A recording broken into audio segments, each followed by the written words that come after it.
Hi friends, welcome to our channel. Today special. இன்றைக்கி என்ன பூ வீடியோ வருதுன்னு பார்க்குறீங்களா? இது வந்து நம்ம இந்த செடியை யூஸ் பண்ணி தான் இன்றைக்கி நம்ம சமையல் செய்ய போகிறோம். இன்றைக்கி நம்ம பார்க்க போகிறது ஒரு சூப் வெரைட்டி தான். இந்நேரம் கண்டுபிடிச்சிருப்பீங்கன்னு நினைக்கிறேன். ஆட்டுக்கால் சூப்பை விடவே அசத்தலான ஒரு சூப் எப்படி செய்கிறதுன்னு பார்க்கலாம்.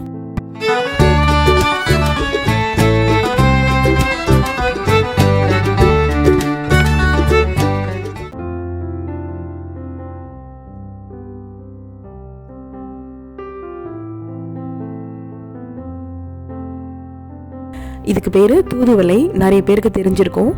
இது வந்து விதையாக தான் நான் போட்டிருந்தேன். இப்போ பார்த்தீங்கன்னா என்கிட்ட ஒரு 4-5 செடிக்கு மேலேயே இருக்குது. இலையெல்லாம் பாருங்கள் எவ்வளோ பெருசாக நல்லாவே அகலமாக வளர்ந்துருக்கு. இந்த மழை சீசனுக்கு நான் எதுவும் தண்ணி கூட ஊற்றலை, அதுவாகவே நல்லாவே பிடிச்சி பூ பிஞ்சுமா நல்லாவே வளர்ந்துருக்கு. இப்போது இதை வச்சு தான் நம்ம சூப் பண்ண போகிறோம். இதோட மெடிசனல் பெனிஃபிட் பார்த்தீங்கன்னா ஏகப்பட்டது இருக்குது. அந்த சளி பிரச்சனை, இந்த மூச்சு விட சிரமப்படுறவங்களுக்கு, இன்ஃபேக்ட் எனக்குமே இப்போ கோல்டு இருக்குது. ஸோ இதனால் நான் இதை யூஸ் பண்ணி சூப் செய்ய போகிறேன். குழந்தைங்க இருக்க வீட்டில் வந்து வாரத்துக்கு ஒரு 2 தடவையாவது இந்த சூப் பண்ணி கொடுக்கலாம். கிட்டத்தட்ட அப்படியே வந்து நம்ம ஆட்டுக்கால் சூப் மாதிரியே இருக்கும் ஒரு இதோட டேஸ்ட்டு. அது மட்டும் இல்லை, நம்ம எந்தவித சைடு எஃபெக்டும் இல்லாமல் நம்ம உடம்புக்கு நன்மை மட்டுமே தரக்கூடிய ஒரு மூலிகை செடி தான் இது. வாங்க இப்போது சூப் செய்கிறதுக்கு நான் என்னென்ன எடுத்து வச்சுருக்கேன்னு காமிக்கிறேன். சின்ன வெங்காயம் பெஸ்ட்டு, பட் என்கிட்ட அன்றைக்கி இல்லை. ஸோ பெரிய வெங்காயம் 1-2 வெட்டிக்கோங்க.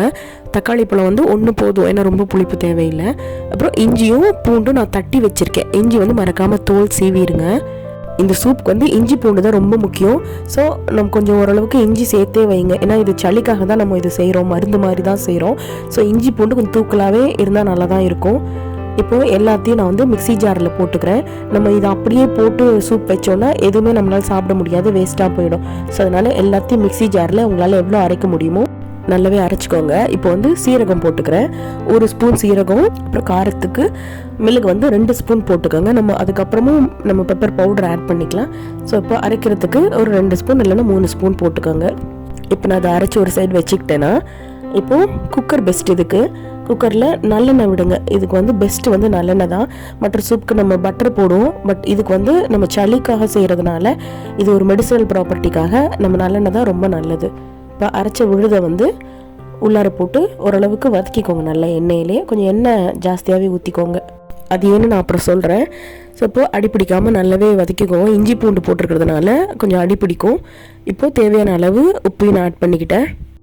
இப்போ இந்த கீரைகள், இந்த இலைகளில் ஒரு முக்கியமான விஷயம் என்னென்னா, எல்லா இலை இந்த மாதிரி கீரைகளில் மேலில் வந்து எந்த பிரச்சனையும் இருக்காது. ஆனால் பின்பக்கம் பார்த்தீங்கன்னா ஏதாச்சும் முட்டை இட்டிருக்கும். ஸோ அந்த மாதிரி இலையை நம்ம யூஸ் பண்ணக்கூடாது. எல்லா கீரை வெரைட்டியில் கூட இதே ப்ராப்ளம் தான் இருக்கும். ஒவ்வொரு இலைக்கு பின்னாடியும் பார்த்து நம்ம அதை சுத்தப்படுத்தி வச்சுக்கோங்க.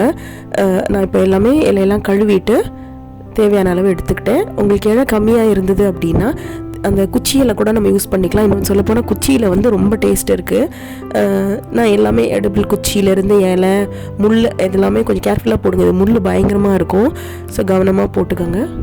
இது மோஸ்ட்லி கஷாயம் மாதிரி வெறுமனே கொதிக்க வச்சு கொடுத்தா குழந்தைங்க கட்டாயமாக குடிக்கவே மாட்டாங்க. ஏன்னா அது டேஸ்ட் ஒன்றுமே இருக்காது, கசக்கவும் செய்யாது. இது எந்த டேஸ்ட்டுமே இருக்காமல் ஒரு ஜஸ்ட் ஒரு இலை மாதிரி தான் இருக்கும். இந்த மாதிரி நீங்கள் செஞ்சு கொடுத்தீங்க அப்படின்னா அந்த இஞ்சி பூண்டு வாசனைக்கு அப்படியே நம்ம ஆட்டுக்கால் சூப்பை விடவே இன்னும் தூரம் இருக்கும். இது வந்து குழந்தைங்க கண்டுபிடிக்க மாட்டாங்க. ஸோ இப்போ நான் அடுத்தது ஆட் பண்ண போகிறது என்னன்னு பார்த்தீங்கன்னா, நம்ம அரிசி களைஞ்ச தண்ணி. இது அரிசி வந்து நம்ம சாப்பாடு அரிசி ஊற வச்சுட்டு ஒரு 2 தடவை கழுவிட்டு 3ஆவது தடவை எடுத்திருக்க தண்ணியை நான் ஸ்டோர் பண்ணி வச்சுருக்கேன். எங்கள் அம்மா பாட்டி எல்லாம் பார்த்தீங்கன்னா அப்போது வந்து பருப்பு வேக வைக்கிறதுக்கும் சரி, புளி கரைக்கிறதுக்கு, இந்த மாதிரி எல்லா விஷயத்துக்குமே இந்த தண்ணியை வேஸ்ட் பண்ணாமல் யூஸ் பண்ணுவாங்க. உண்மையிலே அது டேஸ்ட்டும் நல்லா தான் இருக்கும்.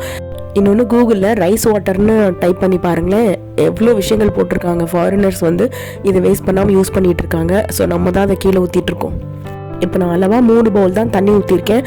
ரொம்ப தண்ணி ஊற்றிட வேண்டாம், அப்புறம் ரொம்ப ஒன்றுமே டைல்யூட்டடாக இருக்கும். 3 பவுல் தண்ணி போதும். இப்போ நம்ம எவ்வளோக்கு எவ்வளோ சிம்லேயே வந்து இதை நம்ம கொதிக்க விட போகிறோம். ஒரு 3-4 விசில் கூட விட்டுடுங்க. சிம்லேயே அடுப்பை வச்சுட்டு முடிஞ்ச அளவு இது ஸ்லோ குக் பண்ணுங்கள். சிம்லேயே போட்டு நம்ம கொதிக்க விட்டால் தான் உள்ளே போட்டிருக்க இந்த மிளகு, சீரகம் இதோட சாரெல்லாம் அப்படியே உள்ளார இறங்கும். ஒரு 4-5 விசில் நான் சிம்லேயே வச்சு விட்டுட்டேன். நான் ஷியூராக சொல்கிறேன், இது நீங்கள் அடுப்பில் வச்சுருந்தீங்கன்னா கட்டாயமாக பக்கத்து வீட்டில் வந்தவங்க கேட்பாங்க என்ன வாசனை அடிக்குது அப்படின்னு சொல்லிட்டு. இப்போது நம்ம வந்து குக்கரில் இருக்கிற எல்லாத்தையும் நம்ம வடிக்க போகிறோம். வெறும் தண்ணி மட்டும் இருக்கிற மாதிரி ஒரு மெட்டல் ஸ்டைனர் எடுத்துக்கோங்க. ஏன்னா கட்டாயமாக சூடாக இருக்கிறதுனால ஒரு மெட்டல் ஸ்டைனர் இன்னும் பெருசாக இருந்ததுன்னா பெஸ்ட்டு. எல்லாத்தையும் வடிச்சிடுங்க. இன்னொன்று நம்ம மேலாப்பில் இருக்கிறதெல்லாம் வடித்து முடிச்சுட்டு இந்த அடியில் இருக்குது பார்த்திங்களா, அதை வந்து நம்ம அப்படியே விடாமல் நல்ல ஒரு மேஷரோ இல்லைன்னா மத்து இருந்ததுன்னா கூட போட்டுட்டு ஓரளவுக்கு நல்லா இடித்து எடுத்துட்டு ஸோ அதில் கொஞ்சம் சூப் மறுபடியும் ஊற்றிட்டு கம்ப்ளீட்டாக உங்களால் முடிஞ்ச அளவுக்கு எல்லாத்தையுமே எடுத்துருங்க. ஏன்னா அடியில் இருக்கிற அந்த இதில் தான் நிறைய சாறு இருக்கும். நம்ம ரசத்துலேயே பாருங்கள், அடி ரசம் தானே ரொம்ப டேஸ்ட்டாக இருக்கும். ஸோ அந்த மாதிரி இது வெந்த பிறகு அந்த இலை வந்து குத்தாது, இருந்தாலும் கொஞ்சம் கேர்ஃபுல்லாக கையில் கூட நம்ம வடிச்சிக்கலாம் கடைசியில் இருக்கிறத. எவ்வளோ தான் குழந்தைங்க வந்து தேடி தேடி பார்த்தாலும் இதில் வந்து வெங்காயம் தக்காளி இந்த மாதிரி எந்த ஒரு டிஸ்டர்பன்ஸுமே இருக்காது. குழந்தைங்க ஈஸியாக இது குடிக்க முடியும்.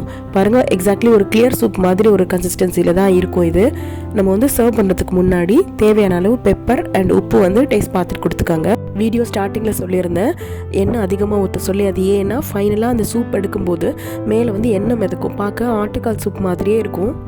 ஸோ உடனே இந்த சூப் ட்ரை பண்ணி பாருங்கள், உங்கள் குழந்தைங்களுக்கு செஞ்சு கொடுங்க. அவங்களோட ஃபீட்பேக் என்னன்றதை எனக்கு கமெண்ட்ஸில் சொல்லுங்கள். இந்த வீடியோ பிடிச்சிருந்தது அப்படின்னா லைக் பண்ணுங்கள், ஷேர் பண்ணுங்கள் அண்ட் மறக்காமல் ப்ளீஸ் சப்ஸ்கிரைப் பண்ணுங்கள்.